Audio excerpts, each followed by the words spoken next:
بسم اللہ الرحمن الرحیم۔ لاکھوں کروڑوں درود و سلام محمد مصطفیٰ صلی اللہ علیہ وسلم اور آل محمد پر۔ میں ہوں عمر دراز گوندل۔ فیصلہ بھی ہو گیا، بلے کا نشان بھی چلا گیا، سب کچھ ہو گیا، لیکن اس کے باوجود جو رائٹ نو خبر ہے، میرے خیال سے آپ عمران خان کو داد دیں کہ وہ کبھی کبھار ایسے ہوتا ہے کہ آپ ہار کے جیتنے والے کے رنگ میں بھنگ ڈال دیتے ہیں۔ اب قاضی فائز عیسیٰ نے جو فیصلہ دیا ہے، وہ فیصلہ کیسے ہوا ہے، کیسے کروایا گیا ہے، یہ ایک بہت ہی دلچسپ معاملہ ہے۔ رات کو اسد طور نے ایک باقاعدہ طور پہ اپنے وی لاگ کے اندر اس الزام کے ساتھ قاضی فائز عیسیٰ کو کٹہرے میں کھڑا کیا ہے کہ قاضی فائز عیسیٰ نے اور اس ملک کے طاقتور حلقوں نے، انہوں نے اسد طور نے اپنے وی لاگ کے اندر اسٹیبلشمنٹ کا لفظ استعمال کیا ہے۔ ان کے مطابق مقتدر حلقوں، طاقتور حلقوں اور قاضی فائز عیسیٰ کے درمیان باقاعدہ ڈیل ہوئی ہے۔ میں نہیں کہہ رہا، اسد طور کہہ رہا ہے۔ اور اسد طور کے بقول یہ جو اعجاز الاحسن کا استعفیٰ ہے، وہ قاضی فائز عیسیٰ صاحب کو پلیٹ میں رکھ کے پیش کیا گیا ہے اور اس کے بدلے میں یہ فیصلہ لیا گیا ہے۔ اب اس کے پیچھے کہانی کیا ہے؟ اسد طور کے بقول ہوا اس طرح سے ہے کہ مسلم لیگ نون نے ایک انٹرنیشنل فرم سے سروے کرایا ہے، اور انٹرنیشنل فرم سے جو سروے کروایا ہے اس کے مطابق پاکستان مسلم لیگ نون نے اس کے بعد ان کے 3 رہنماؤں نے، بقول اسد طور 3 رہنماؤں نے اسٹیبلشمنٹ کے ساتھ ملاقات کی ہے، ان کو باقاعدہ سروے کا رزلٹ بتایا ہے، پریزنٹیشن دی ہے، اور اس کے باوجود بھی مسلم لیگ نون جو ہے وہ 171 کا نمبر اچیو نہیں کر پا رہی۔ اب جو اس سروے کے مطابق ان کی سیٹس آئی ہیں وہ 120 سے 130 کے درمیان کی سیٹس ہیں، اور وہ لسٹ انہوں نے اسٹیبلشمنٹ کے حوالے کی ہے۔ اب اس چیز کو لے کے میں ایک کلیم آپ کو اور بتاتا ہوں۔ حبیب اکرم صاحب کا ایک دعویٰ تھا، اور ان کے مطابق مسلم لیگ نون نے فیصلہ سازوں کو 130 MNS کی لسٹ دے دی ہے۔ اب وہ اسد طور بھی بات لے آئے ہیں۔ اب ان کے بقول جب سروے کیا گیا سیٹ ٹو سیٹ، تو مسلم لیگ نون کا جو جس کمپنی کو ہائر کر کے سروے کیا گیا تھا، ان تمام حلقوں کے اندر پاکستان تحریک انصاف مسلم لیگ نون سے سٹل آگے تھی۔ جب آگے تھی تو پھر وہاں پہ چیزیں کی گئی کہ کیا کیا جائے، پھر وہ رستہ نکالا گیا، اور ان کے مطابق پھر یہ فیصلہ ہوا کہ تحریک انصاف سے اگر بلے کا نشان نہ لیا گیا تو پھر مسئلہ بہت آگے چلا جائے گا۔ اور ان کے مطابق پھر پوری اسٹریٹجی بنائی گئی کہ پاکستان تحریک انصاف کے ووٹر کو کنفیوز کیا جائے، بلے کا نشان لے لیا جائے، اور یہ سارے کا سارا کیا جائے۔ اور ان کے بقول یہ اسی کے بدلے میں اعجاز الاحسن صاحب سے استعفیٰ دلوا کے سپریم کورٹ کے تمام ججز کو یہ پیغام دیا گیا کہ جو قاضی فائز عیسیٰ صاحب کر رہے ہیں آپ سب کو وہی کرنا ہے۔ اور ان کے بقول قاضی فائز عیسیٰ صاحب جو ہیں ان کو پلیٹ میں رکھ کے دیا گیا کہ لیں، ہم اعجاز الاحسن کو ہٹا رہے ہیں، اب آپ کو اور کیا چاہیے۔ اب قاضی فائز عیسیٰ صاحب جو ہیں ان کو یہ بتانا چاہیے کہ کیا کوئی ایسی ڈیل ہوئی ہے، کیا یہ سب کچھ ویسا ہی ہے۔ اور حسنات ملک صاحب جو سینئر رپورٹر ہیں سپریم کورٹ کے، انہوں نے مطیع اللہ جان سے سپریم کورٹ کے دروازے کے اوپر کھڑے ہو کے اپنے اس وی لاگ میں کہا ہے کہ اعجاز الاحسن کا استعفیٰ اور سپریم کورٹ کا یہ جو حالیہ فیصلہ ہے، اب یہ 2 الگ چیزیں نہیں ہیں۔ اب قاضی صاحب نے اس سارے معاملے کے اندر کل کیا کمائی کی ہے، یہ بہت ہی دلچسپ پہلو ہے۔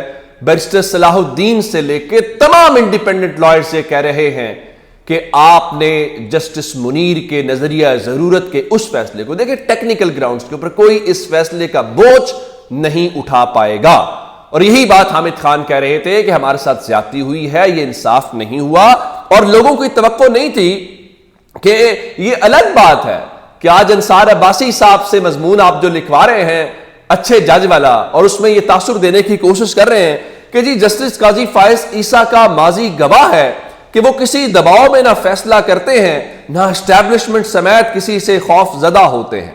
ایسا ہی ہوگا، لیکن ججز خود نہیں بولتے، ججز کے فیصلے بولتے ہیں، اور پاکستان کے سپریم کورٹ کے چیف جسٹس کی سربراہی میں کام کرنے والے 3 رکنی بینچ کا فیصلہ یہ ہے کہ وہ ملک کی سب سے مقبول جماعت جس کو مسلم لیگ نون کے سروس بھی تصدیق کر رہے ہیں, جس کو اس ملک کے اداروں کے سروس بھی تصدیق کر رہے ہیں کہ وہ مقبول ترین جماعت ہے, ملک کے قاضی کی سربراہی میں کام کرنے والے بینچ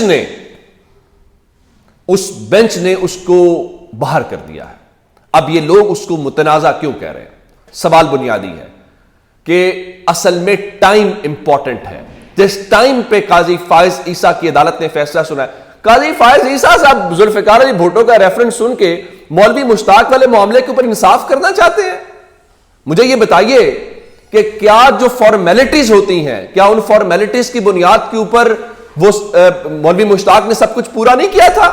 اور آپ کہتے ہیں کہ ایک جج کی اکثریت سے آپ نے بھٹو کو پھانسی پہ لٹکا دیا. لیگل گراؤنڈز کے اوپر تو فیصلہ وہ بھی ٹھیک تھا, لیکن کیا ہوا؟ اس فیصلے کو تاریخ کے کوڑا دان میں پھینک دیا گیا.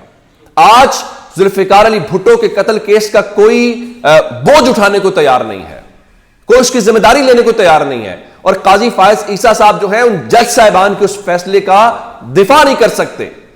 آپ مردوں کو انصاف دینا چاہتے ہیں, ضرور دیں. میں بالکل بھی یہ نہیں چاہتا بھٹو صاحب والی زیادتی ہوئی اس قوم کے ساتھ, لیکن آپ زندوں کے بنیادی حقوق مار رہے ہیں. اب ملک کی سب سے بڑی سیاسی جماعت کے لوگوں کو ووٹ کا حق نہیں دے رہے ٹیکنیکل گراؤنڈز کے اوپر. 90 روز میں الیکشن ہونا تھا نا ملک کے اندر, پنجاب اور خیبر پختونخوا کا الیکشن نہیں ہوا. کیا کر لیا سپریم کورٹ نے؟ کیا چیف الیکشن کمشنر کو ہٹا دیا؟ آپ نے قومی اسمبلی کا الیکشن 90 روز میں کروانا تھا, نہیں ہوا. کیا کر لیا آپ نے؟ کیا وہ ارریگولیرٹی نہیں تھی؟ کیا آپ نے ان سب کو کیا؟ تو پاکستان تحریک انصاف کا بھی الیکشن جو ہے آپ جنوری کے مہینے میں مسلم لیگ نون کو کہتے ہیں, اور پچھلے سال 2023 میں جنوری نہیں, کہ آپ مذاق والے الیکشن کروا لیں. تمام ان اپوزڈ آئے ہیں. آپ عوامی نیشنل پارٹی کو جرمانہ کریں تو پاکستان تحریک انصاف کو بھی کہا جا سکتا تھا کہ جناب ٹھیک ہے جرمانہ کریں ان کو, اور یہ چونکہ اب الیکشن آ گیا ہے, ایک بڑے 26 دن پہلے ملک کی سب سے بڑی مقبول جماعت کو پاکستان کی سپریم کورٹ نے باہر کیا ہے. کس لیے کیا ہے؟ آپ انصاف کی بات کر رہے ہیں. اس ملک کے ہلکے طاقتور چاہتے تھے عمران خان کو سزا دینا اور باہر نکال لیا. کس کے ذریعے؟ اور بھائی آپ لوگ ہی تو ہمیشہ کرتے ہیں. جنرل ایوب کے مارشل لا کو, تمیز الدین کیس کو, اس کے بعد جنرل ضیاء کے مارشل لا کو, جنرل مشرف کے مارشل لا کو کس نے ویلیڈیٹ کیا ہے؟ وہ جو آئین پہ حلف لیتے ہیں آپ لوگ, راج بھی قاضی فائز عیسیٰ صاحب نے کیا ہے.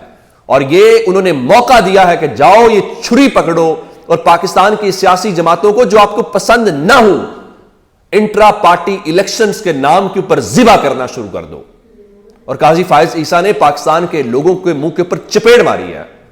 وہ چپیڑ یہ ہے کہ میرے لیے پاکستان کا عین ضروری نہیں ہے کہ 90 روز میں الیکشن نہیں ہوئے, کوئی مسئلہ نہیں ہے.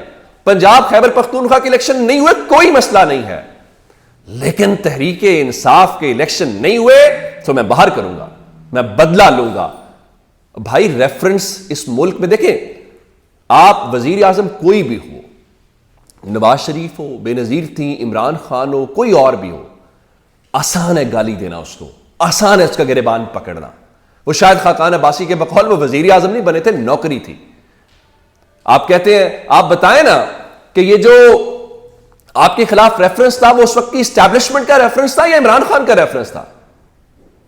بلاتے آپ اس کو فائز, اس کو فیض کو بلاتے, باجوہ کو, وہاں آپ کے پر جلتے ہیں.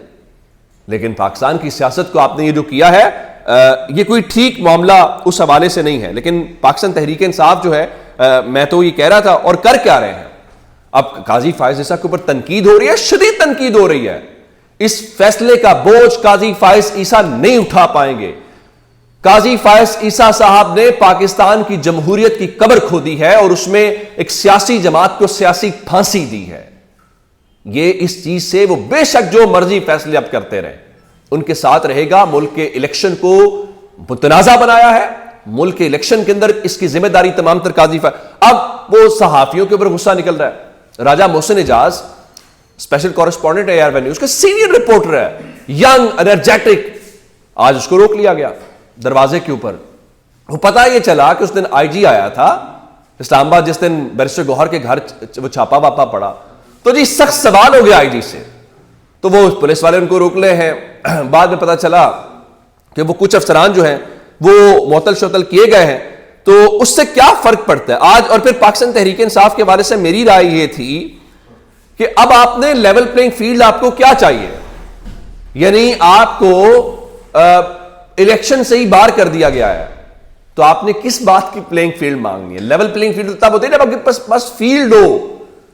پاکستان کے قاضی نے آپ کو کھیلنے کا چانس ہی آپ سے واپس لے لیا, لیکن وہ رات کو رؤوف حسن صاحب نے بتا دیا تھا کہ وہ کیا کہتے ہیں کہ واپس نہیں لیں گے. اب سے تھوڑی دیر پہلے ایک نئی ڈیولپمنٹ ہوئی ہے اور پاکستان تحریک انصاف کے چیئرمین بیرسٹر گوہر نے لطیف کھوسہ کی وساطت سے چیف الیکشن کمشنر سکندر سلطان راجہ اور جو الیکشن کمیشن کے چاروں ممبران ہیں ان کے خلاف توہین عدالت کی کارروائی کی نئی درخواست دائر کر دی ہے اور استدعا کی ہے کہ اس درخواست کے اندر چیف الیکشن کمشنر سکندر سلطان راجہ اور جو چاروں ممبران ہیں ان کو فریق بنایا جائے.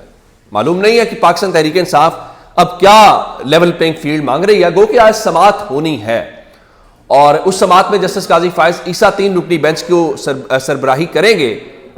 دیکھنے والا ہوگا کہ قاضی فائز عیسیٰ کس لیول پلینگ فیلڈ کی بات کر رہے ہیں. اس تحریک انصاف کو لیول پلینگ فیلڈ دیں گے جس کے پاس انتخابی نشان بلہ بھی نہیں ہے. اس دن بتایا تھا انہوں نے کہ بھائی ہمارے ہر امیدوار کو الگ الگ انتخابی نشان دیا جائے گا. اور قاضی فائز عیسیٰ صاحب نے آگے سے کیا کہا تھا؟ بیرسٹر علی ظفر صاحب ہم سپیکولیٹو گفتگو کیوں کریں؟ اب تمام امیدواروں کو الگ الگ وہ ہے کیا کہتے ہیں کہ انتخابی نشان, کیا یہ سپیکولیٹو گفتگو ہے؟ اور حامد خان نے جو کنکلیوڈ کیا تھا ان الفاظ کا پاکستان کی سپریم کورٹ قرض ادا کرتی رہے گی, قرض اترے گا نہیں. انہوں نے کہا تھا کہ کوئی بھی آئینی شک کی تشریح کرتے ہوئے اس کے سیاسی نتائج کو نظر انداز سپریم کورٹ نہیں کر سکتی. لیکن قربانی دے دی قاضی فائز عیسیٰ کی عدالت نے. ان کو مبارک ہو یہ چیف جسٹس شپ, اب ان کے راستے کی کوئی رکاوٹ نہیں بنے گا. اپنا بہت سارا خیال رکھیے گا. خدا حافظ.